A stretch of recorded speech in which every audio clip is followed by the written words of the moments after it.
Straight ahead on WBKB, the Michigan Department of Health announces priority groups for the COVID-19 vaccination. Plus, a reminder to drive sober this holiday season, and we'll take you live to Alpena's drive-through holiday parade. You're watching Thunder Bay News Network. WBKB News at 6 starts now. This is WBKB News at 6. An in-depth look at news, weather, and sports. From hard-hitting news stories to local events, we're there with coverage you can count on. You're watching WBKB News at 6. Good evening and thank you for joining us. I'm Tyler Cruz. And I'm Sherry Stewart. Tonight, the Alpena Area Chamber of Commerce is hosting a drive-through parade at the fairgrounds. WBKB's Stephanie Minichi is live with a preview.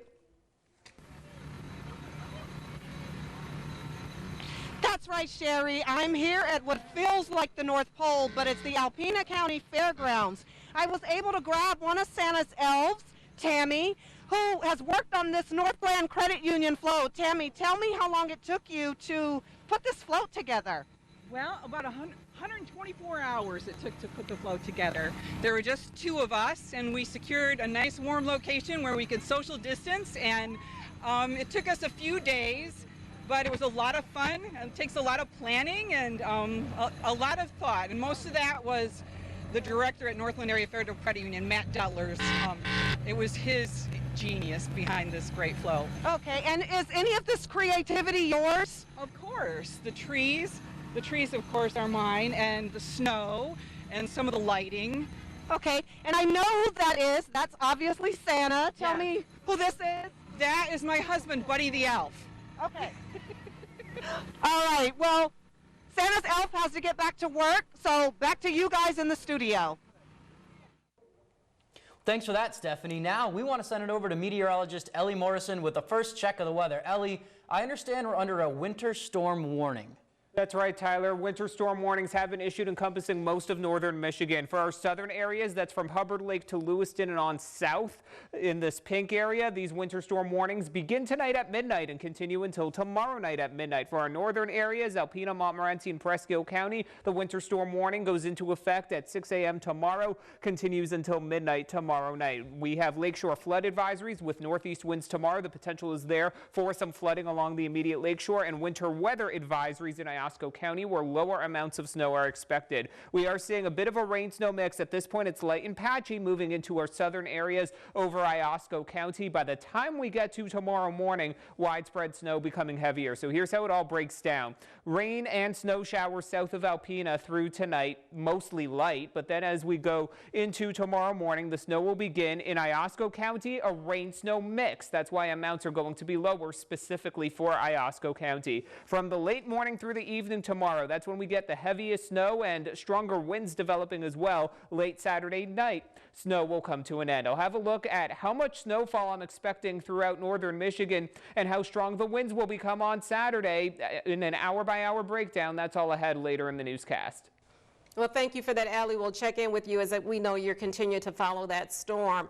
In other news, Pfizer's COVID-19 vaccine was approved by the federal government for emergency distribution on Thursday, December 10th. Today, Michigan's chief medical executive, Dr. Janae Caldoun, said health officials have set a goal of vaccinating 70% of Michiganders 18 years of age or older by the end of 2021. That's about 5.4 million adults. The state health department says distribution of the vaccine will be in a phased approach. Phase 1 includes people living in healthcare settings who have direct or indirect exposure to patients or infectious materials.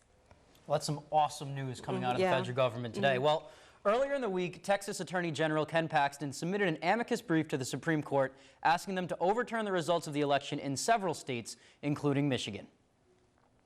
Recently, Michigan lawmakers have thrown their support behind the brief, including Congressman Jack Bergman, representing Alpena and Michigan's 1st District. Bergman released a statement explaining his support of the brief. He says that he didn't make the decision based on emotion or frustration with the outcome of the election. He came to this decision because he believes the trust and the very foundation of our republic is at stake. Only 90 of 196 House Republicans have not signed to support the bill. Well, from Michigan, Bill Hazenga of District 2, John Mulinar of District 4, and Tim Wahlberg of District 7 have all signed on in support of the brief. Republican Representatives Paul Mitchell from District 10 and Fred Upton from District 6 have both spoken out against overturning election results. Well, during the holiday season, we often see drinks as part of celebrations. Before and during the holidays, local and state law enforcement throughout the state are participating in the Drive Sober campaign. To protect lives, you will see increased patrols on roads starting today, December 11th, until January 1st of 2021. According to a 2019 Michigan drunk driving audit by the Michigan State Police, over 40% of all fatal crashes that occurred involved drugs, alcohol, or both. If you suspect someone may be driving on the road impaired, you are urged to call 911. State and local law enforcement have a zero-tolerance policy for those driving impaired. Well, Christmas lights, candles, and extra extension cords are just some of the items we tend to buy during the holidays. That's why state and local firefighters are urging residents to pay extra attention to electrical safety indoors this holiday season, a time typically more prone to residential and electrical fires. WBKB's Tiffany Maddox has more. During a time of high volume, Michigan area fire inspectors want you to stay safe this holiday season. According to the Michigan Fire Inspector Society, COVID-19 is also playing a role in holiday fire occurrences this year. The pandemic has increased the number of people staying inside for work and school, increasing the use of various electrical devices, charging stations, and straining access to residential electrical systems. The MFIS says statistics suggest a need for caution and are asking all residents to follow simple tips to protect themselves during the holidays. The organization believes many residential fires and electrical incidents could be prevented by following a few simple precautions. Inspect all electric cords and strings of holiday lights for signs of damage or wear and tear. When using appliances, inspect them for signs of damage. Also, make sure to comply with the national safety standards. Also, research additional safety precautions for appliances. In Alpena, Tiffany Maddox, WBKB News. And for additional home safety resources and information about Michigan fire statistics, visit mfisfoundation.org. Well, who likes swimming in freezing cold water? No one? Not you? No. Well, registration opens today for the first ever virtual polar plunge in Michigan. The Michigan Law Enforcement Polar Plunge is a popular cold weather challenge that benefits Special Olympians statewide. Just like other years, participants will register and raise money for these athletes.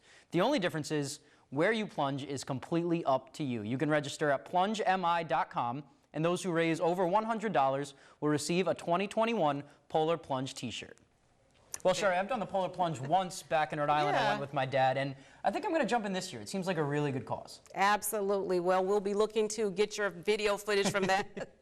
Well, there is more news ahead for you here on WBKB. Coming up, we'll head back out to the Alpena County Fairgrounds for another live update from the drive-thru. Well, welcome back. We're going to head back downtown with Stephanie and check in on the parade. What's going on, Stephanie?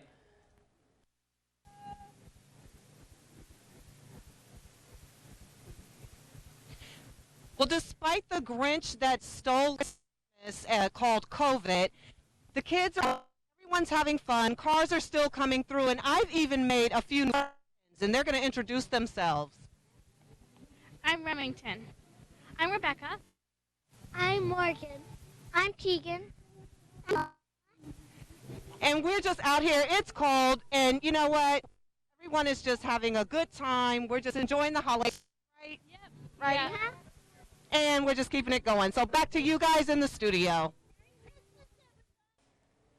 Well, thanks for that, Stephanie. And to keep the holiday festivities going, the Alpena Downtown Development Authority is hosting their first Jingle Bell Crawl with merchants this weekend. The crawl is meant to be a day of shopping with participating merchants offering special deals, sales, and giveaways to encourage holiday gift shopping. DDA's Marketing and Outreach Coordinator Kingsley Kraft encourages the community to come out and shop, but she also talks about why it's important. And shopping locally is more important now than ever because when you do shop locally, more of your dollar stays here, both in taxes but also in other ways that aren't as easily tangible, like when you shop from a local business, a lot of local businesses tend to support other local nonprofits and other local efforts in a lot of different ways that aren't immediately things that you see. And the DDA and merchants are doing everything they can to make sure shopping downtown is safe this holiday season. Downtown shops are still hosting Facebook Live shopping events, curbside pickup, online shopping, and other easy shopping options. For more information, you can check out the DDA's Facebook event page. And coming up on WBKB News, Ellie Morrison is next with your 7-day forecast plus the photo of the day. Stay tuned. Was sent in by Randy Corwin. He shows us the sunrise over the waterfront at Mishakewis Park early Thursday. Such a gorgeous shot of the sun coming up above the horizon over the lake. Thank you, Randy, for sending us this photo. If you have a photo such as nature shots, pics with friends, or interesting sights you see that you would like to send us, email it along with a short description to news@WBKB11.com. Very nice. So the storm is on. The storm is on. I would suggest any last-minute errands, do them this evening before you go to bed. Tomorrow's going to be a bit of a mess. If it can hold off, do errands, do anything you need to do around town on Sunday when we'll have some drier weather moving in. But this is looking to be some very substantial snowfall. And I was checking the records from last winter because last winter was really a lackluster winter around here. Our heaviest single-day snowfall last winter was just a little over 6 inches. So this could be our heaviest snowfall of the year 2020. Wow, it looks like we're going to get a yard of snow this week with the weekly forecast. But what goes the best with snow? Football. Sports is coming up next, but first, Jake Vanderbrook is in with a preview. Jake? Yeah, Tyler, coming up next in sports, we have Trophy of the Week, so you don't want to miss that. Plus, Mel Tucker and the Spartans are looking to get gritty in the regular season finale against Penn State. I'll preview tomorrow's matchup and more when WBKB News at 6 returns. Stephanie Manici, WBKB News. Back to you in the studio. You can read more about our broadcast stories and get the scoop on other news items online. And just visit WBKB11.com for sports, weather, and news updates anytime, day or night. Or be sure to check us out on our Facebook page and Twitter handle at WBKB11. And that's all we have for you this evening. Be sure to catch us back here tonight at 11 for more. Have a great evening.